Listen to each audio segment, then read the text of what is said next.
This man here faced charges of rape. Connor Matthew Walker, age 20, accused of raping 2-year-old January 8th, 2024 in Ohio. God bless the family. You or someone you know is experiencing domestic violence or the threat of domestic violence, there is help available. You can contact the National Domestic Violence Hotline at the number you see on your screen. Good afternoon. I'm Dan DeRose with 19 News Now, coming to you from our digital desk. We're going to be taking you to Parma Heights here momentarily. As you can see, they're getting ready for a news conference. Extremely disturbing allegations against an in-home daycare, and more specifically, a 20-year-old Connor Matthew Walker accused of rape within that at-home daycare. Let's take you live now to the news conference in Parma Heights. On the arrest that occurred Friday, so we felt this was the easiest way to do it. With me, I have Safety Director Steve Scharschmidt, Mayor Marie Gallo, and then this is our Chief of Police, Tanya Zach. I will do my best to answer questions at the end for you guys, but please understand this is an ongoing and open investigation, so the answers I'm able to provide may be very limited, but we will do our best to get you what we can. On Friday, January 5th, 2024, our Detective Bureau received notification from the FBI Cleveland's field office of an incident that occurred at an in-home daycare on Big Creek Parkway here in Parma Heights.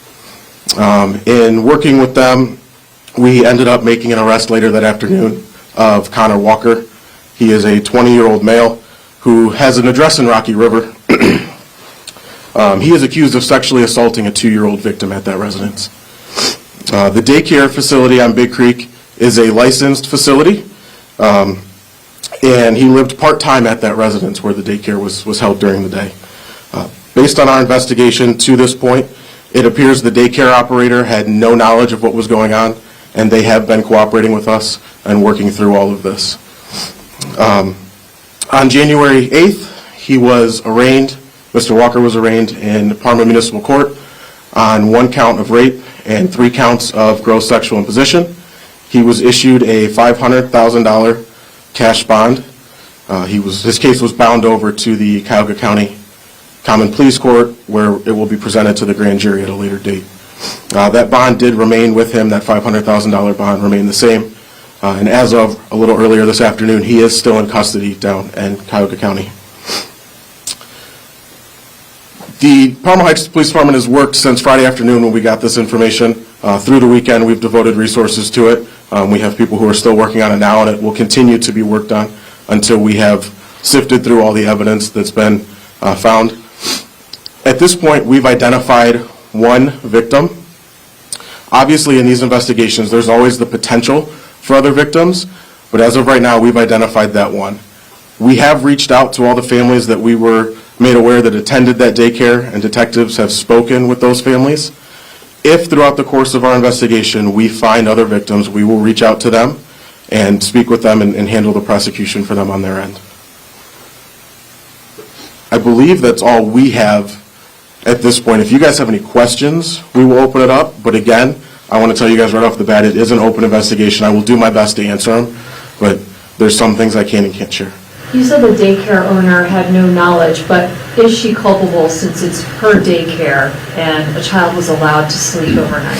So there's different licensing and things that a daycare owner has to work through, and the people responsible for those licenses are working through that with her. Department of Family Services? Correct, and she was licensed through the city here, and we're working through that as well. Why did he live there part-time? He's a family friend of the people that own the residence, and they were allowing him to stay there part-time. My name's Molly. I'm with Cleveland.com. I just want to say thanks, first of all, for taking the time to talk with us. I'm just wondering if you can share anything more about the victim's condition. Is anything else you can share about them? She's a juvenile victim, so we're not going to share much about her.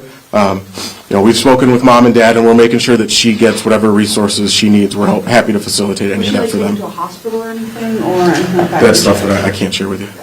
Do you all? She said it happened when she was 2. What is her age now? She's 3 years old now. 3 years old. How many families or how many children attended this daycare? I believe there's about 10 different families that I've spoken to that I know had kids at the daycare at one point. Not all of them currently had kids there. I've also spoken to families that previously used that daycare. They said the incident from the court dockets happened on October 1st. When was it actually reported? So we became aware of the information Friday, which is the same day we made an arrest. And what do you think about what took so long for that to be reported? As far as I'm aware, once any law enforcement agency was made aware of it, we started to act on it immediately. I can only speak to what we did, and as far as when we got the information is when we acted on it that day. So the person who reported it to the FBI? Is that correct? We got the tip from the FBI, so anything about how they received that information, I'm going to defer to them to speak with you guys about. How many pictures and videos of this child were on his phone? So that's going to be something we're going to use for evidentiary value. I don't want to share those exact numbers with you because we're going to use that as we go forward in the court process. Can you say whether or not there were any other pictures of other children on his phone? I don't know. I haven't viewed myself. I viewed pictures of the victim here in Parma Heights, and we're handling that part. As we go through the phone and continue to look at evidence, if there are other victims, we will reach out to them and make sure that they work with us and we can help them get resources they need. Is the daycare still open? Is it still working? To my knowledge, they were closed yesterday. I can't speak for today. Was this just a one-time thing, or was this continual abuse? As far as we are aware, we have one victim and one incident. Again, as we go forward, if there's more, we'll handle those as they come up. Is there a specific way you want people to reach out in case something comes up? If people want to reach out to me, I think my number's out there for the most part. You can call up to Parma Heights and ask for Detective Taylor, and I'll happily speak with anybody who has information about it or if their kids went there and they have questions. Are you all releasing the exact address of that daycare center? So I'm not going to provide the address for you guys because at this point it's part of the investigation, and I still have victims and witnesses and things that I'd like to speak to about it. Is there any evidence of a previous criminal history with Mr. Walker in relation to child sex crime charges? Not that I'm aware of, no. Can you share any more about the arrest? Sorry if you already said it, but where was he arrested and everything like that? We arrested him from the FBI's field office. How did the FBI become aware of this? I'm going to defer to them for that one. I know the information we have is that we received a phone call from the FBI and started working in conjunction with them quickly Friday afternoon. Has he spoken, confessed, anything like that about what was found on his phone? There have been conversations had with them, and we'll use those as we go forward in the court process and discovery with courts and things like that. What additional charges do you may permit? I know you say there'll be additional charges that you guys may see coming down the line. So we'll present it to the Cuyahoga County Grand Jury in conjunction with the prosecutor's office, and anything that the prosecutors or the grand jury feels need to be added can be added at that point, and then anything that the FBI decides on their end they can look at for other charges.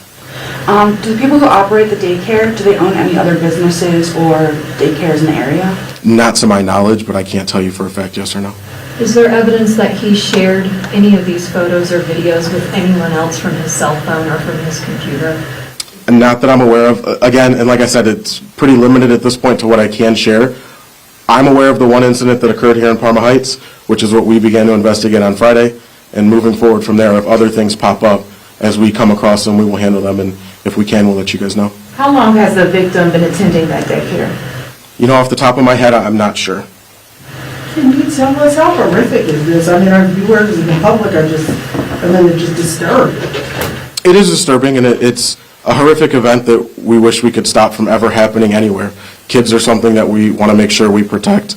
There's kids who can speak for themselves and kids who can't, and we're going to be the voice for those kids, all of them. It is something that definitely hits home with everybody here, and I think that's shown through the fact that they worked through the weekend to make sure we got to the point we are now. Are you able to say whether the parents knew it had happened, before getting in touch with them or making an arrest? Like, how did the parents find out this had happened? The parents have been fully cooperating with us, and I have no reason to believe they knew anything before we made contact with them. All right, we good? Anybody else? Okay, hopefully that answered some of you guys' questions. I appreciate you guys coming. My business card's on the bottom of that press release from yesterday. On the back is his booking photo, and then anybody here who wants a digital copy of the photo, I'll grab a list of email addresses before I go, and I can get that sent today.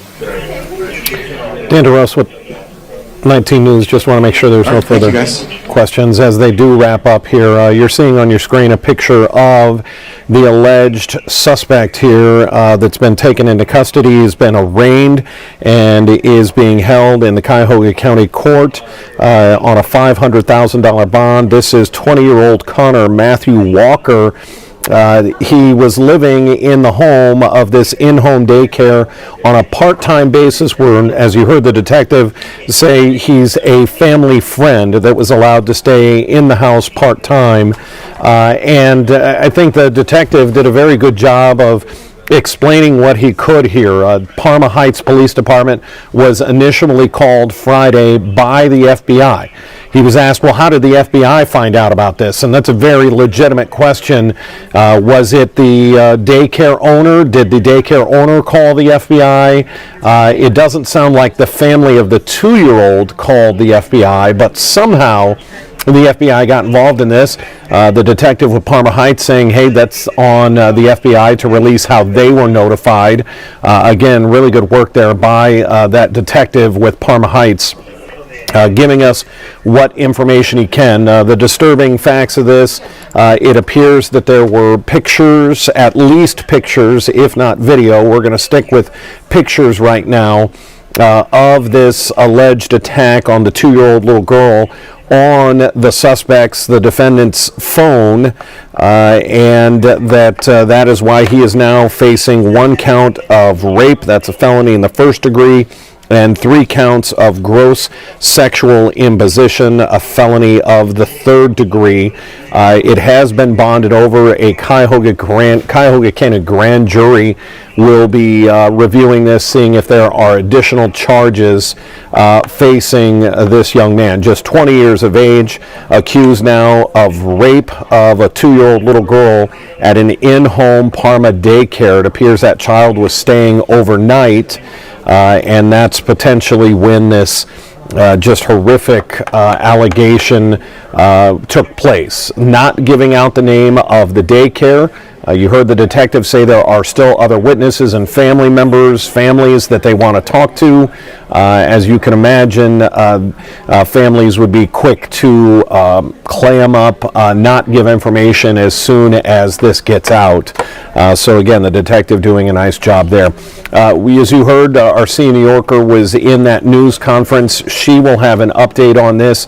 If there's any more information that we can get out of the FBI, how they were tipped off and all of this, how it came to light, we'll have all of the news and updates on this. You or someone you know is experiencing domestic violence or the threat of domestic violence, there is help available.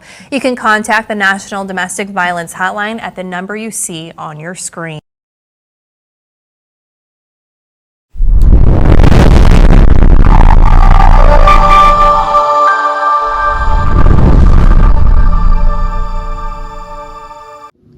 Thanks for watching.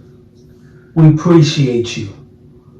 Please subscribe.